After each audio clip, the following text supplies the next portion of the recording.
আসসালামু আলাইকুম। ঢাকা শিক্ষা board laboratory school and college আয়োজিত অনলাইন ক্লাসে তোমাদেরকে স্বাগতম। শিক্ষার্থীরা, তোমরা সকলে কেমন আছো? আশা করছি ভালো আছো, সুস্থ আছো এবং সুন্দর আছো। তো আজকে ষষ্ঠ শ্রেণীর বাংলা প্রথম পত্র ক্লাস নেব। তোমাদের সাথে আছি আমি আয়েশা সুলতানা, সহকারী শিক্ষক বাংলা। আজকে পুরোটা ক্লাসে আমরা কি পড়াবো সেটা আমরা অলরেডি বোর্ডে লিখে ফেলেছি। আমরা আজকে পড়াবো মানুষ জাতি কবিতাটি। ইতিপূর্বে তোমাদের দুইটি ক্লাস হয়েছে এবং দুইটি ক্লাসই গল্পের উপর হয়েছে। আজকে আমরা প্রথম কবিতা দিয়ে শুরু করব। তো আশা করছি তোমরা ক্লাসটি দেখে তোমাদের ক্লাস তোমাদের পড়াকে আরো ত্বরান্বিত করতে পারবে এবং সুন্দর সহজ করতে পারবে। তো চলো আমরা প্রথমে ক্লাসটি শুরু করি। তোমরা সকলে যেটা করবে সেটা হচ্ছে তোমাদের সামনে বই, খাতা এবং কলম নিয়ে বসবে। যেগুলি মোস্ট ইম্পর্টেন্ট কথা সেগুলি তোমরা লিখে রাখতে পারো এবং বইয়ে তোমরা দেখে রাখতে পারো। প্রথমে আসো, মানুষ জাতি কবিতাটি কে লিখেছে? মানুষ জাতি কবিতাটি লিখেছে সত্যেন্দ্রনাথ দত্ত। প্রথমে আমরা লেখক পরিচিতি সম্পর্কে জেনে নিব। কারণ হচ্ছে আমাদের যে সৃজনশীল প্রশ্ন আছে, সৃজনশীল প্রশ্নে নৈবৃত্তিক বা সৃজনশীল প্রশ্নে জ্ঞানমূলক প্রশ্ন কিন্তু একদম বইয়ের থেকে হুবাহুব আসে। এটা তোমরা এর আগেই জেনেছো। তো আমরা প্রথমে কি করব? আমরা প্রথমে লেখক পরিচিতিটা জানবো। দেখো, কবি পরিচিতি।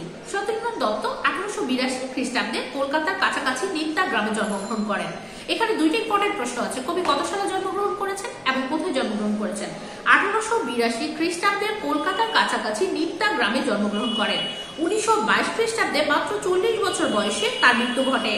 বৈচিত্র্যপূর্ণ ছন্দে কবিতা লিখে সত্যেন্দ্রনাথ দত্ত ছন্দের জাদুকর হিসাবে খ্যাতি লাভ করে। এই যে মোস্ট ইম্পর্টেন্ট একটা প্রশ্ন, সেটা হচ্ছে সত্যেন্দ্রনাথ দত্তকে কি নামে বলা হয় বা তার ছদ্মনাম কি ছিল? ছন্দের জাদুকর। সত্যেন্দ্রনাথ দত্ত কর্মজীবন শুরু করেছিলেন ব্যবসা অর্থ বিনিয়োগ করে, কিন্তু পরে ব্যবসা ছেড়ে সাহিত্য সাধনায় আত্মনিয়োগ করেন।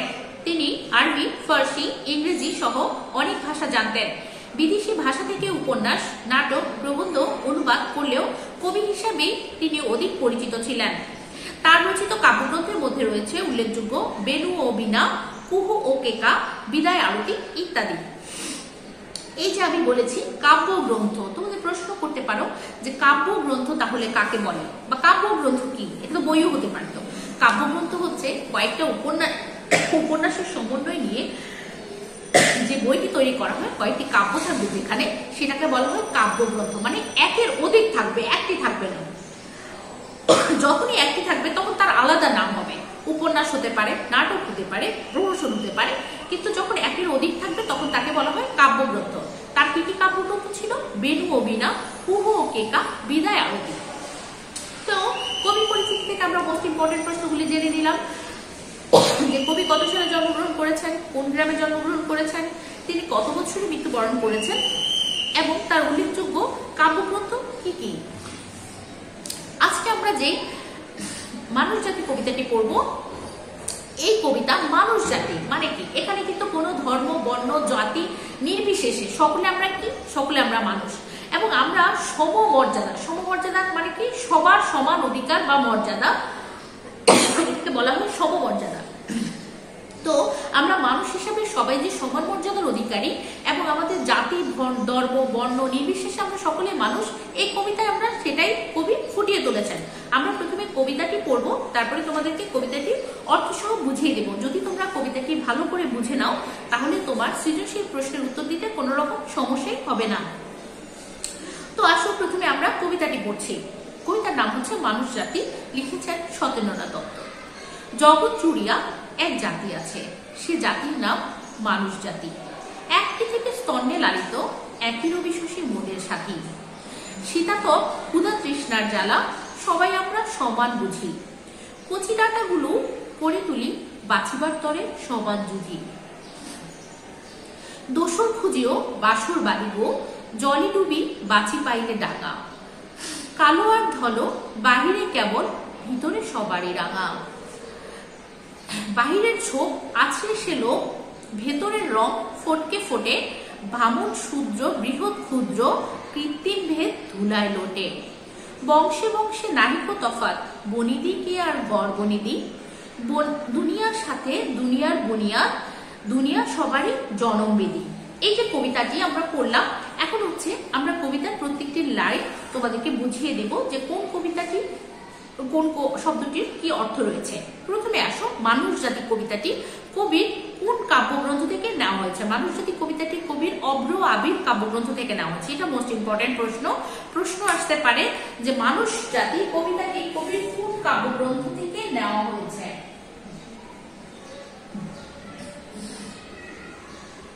মানুষজাতি কবিতাটি কবির অভ্র আবির কাব্যগ্রন্থ থেকে নেওয়া হয়েছে।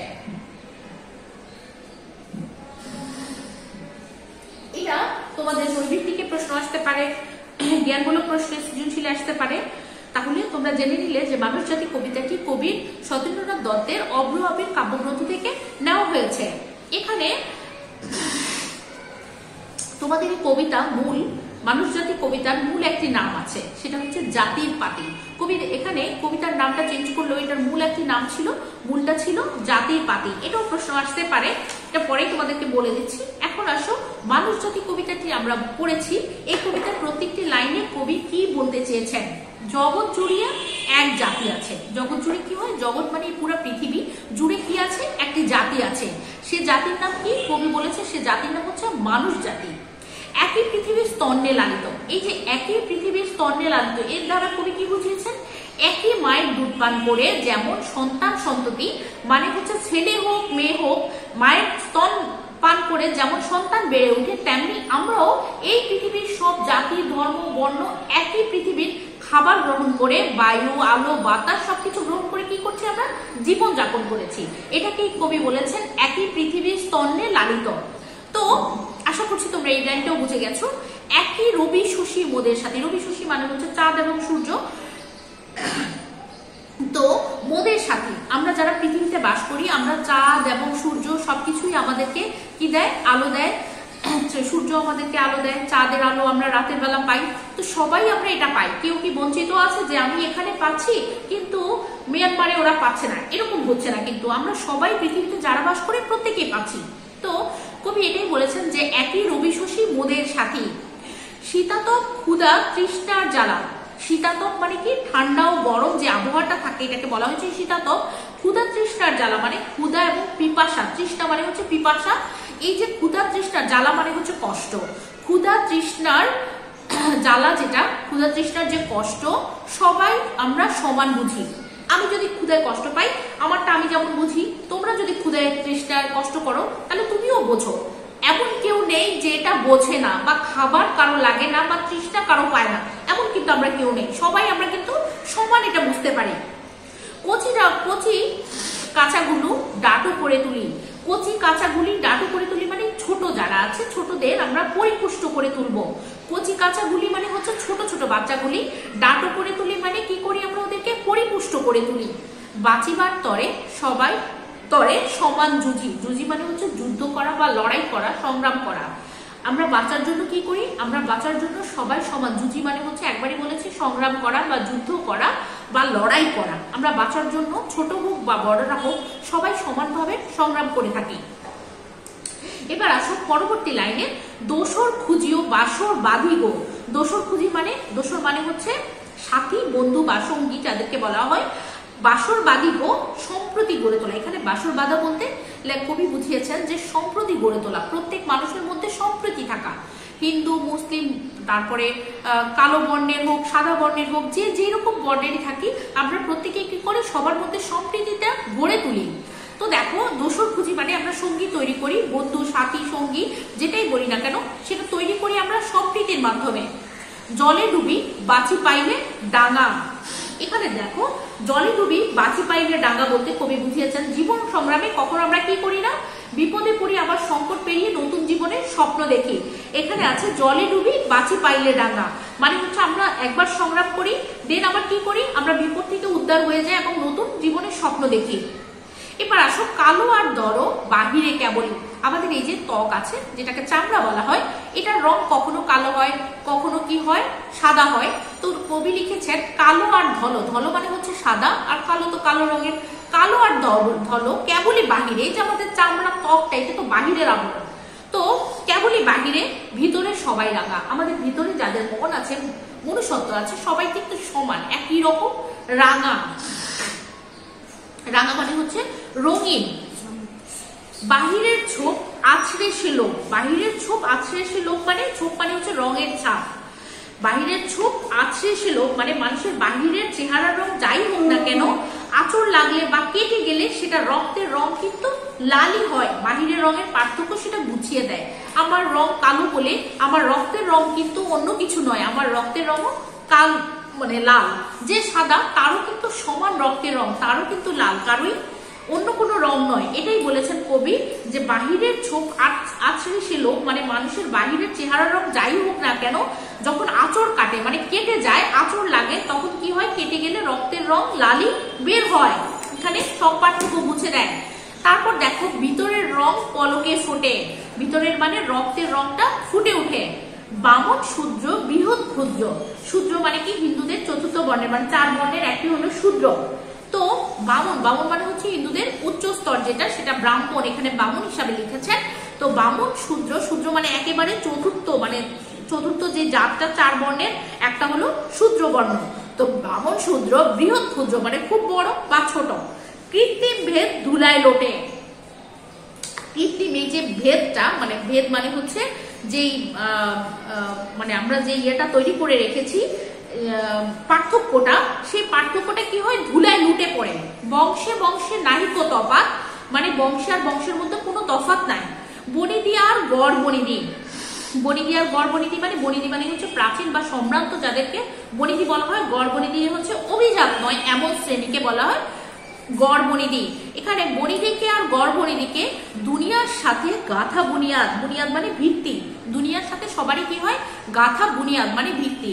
দুনিয়া সবারই জনমবেদী, জনমবেদী মানে হচ্ছে জন্মস্থান, এই পৃথিবীর সব মানুষেরই আবাসস্থল বা জন্মক্ষেত্র। তো এখানে বলা হচ্ছে দুনিয়া সবারই জনমবেদী মানে জন্মস্থান। এই যে আজকের কবিতাটি মানুষ জাতি কবিতাটি, আশা করছি যে তোমাদেরকে প্রত্যেকটি লাইন বুঝিয়ে দেওয়ার পরে তোমরা কবিতাটি খুব ভালো করে বুঝতে পেরেছো। এবং তোমরা যেটা করবে, কবিতা সংশ্লিষ্ট যেই প্রশ্নগুলি আছে এগুলি বাসায় পড়বে। যদি তোমরা না বুঝতে পারো, পরবর্তী আমরা যে ক্লাসটি করবো সেখানে তোমাদেরকে বুঝিয়ে দেওয়া হবে। এখানে দেখো আমরা যে কবিতাটি পড়লাম মানুষ জাতি, কবিতাটি কবির কোন কাব্যগ্রন্থ থেকে নেওয়া হয়েছে, অভ্র আবির কাব্যগ্রন্থ থেকে নেওয়া হয়েছে। কবিতার মূল নামটি ছিল জাতির পাখি। এখানে দেশে দেশে মানুষে মানুষে ধর্মে বর্ণের সৃষ্টি করা মানুষের যে পার্থক্য বা ভেদাভেদ সৃষ্টি করেছে, কবি মানুষকে তার চেয়ে উপরে আসন দিয়েছেন। কবি বলেছেন যে মানুষের আসনের থেকে উপরে। কেন মানুষ এই জাতি বা ধর্ম বর্ণ এরকম নিয়ে কোনো কিছু করার দরকার নেই, মানুষের আসলে এর থেকে উপরে। আমাদের এই পৃথিবী, আমাদের জাতি বর্ণ নির্বিশেষে সকলেই মানুষেরই আবাসভূমি। এই ধরনের স্নেহ ছায়া এবং সূর্য চন্দ্র সবকিছুর আলোতে আমরা কি করি, লালিত পালিত হয়েছি। শীতলতা উষ্ণতা, শীতলতা মানে একদম ঠান্ডা, উষ্ণতা মানে একটু গরম, ক্ষুধা তৃষ্ণা অনুভূতি সব মানুষের আমাদের সবারই থাকে।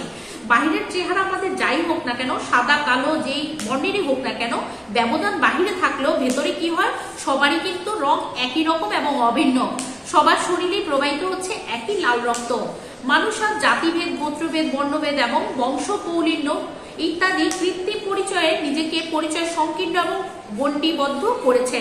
কারণ কি, আমি আমাকে আমার যে জাতিভেদ আছে এটা দিয়ে আমাকে সংকীর্ণ করে ফেলছি, ছোট করে ফেলছি, গণ্ডিবদ্ধ করে ফেলছি, একটা জায়গায় আবদ্ধ করে ফেলছি।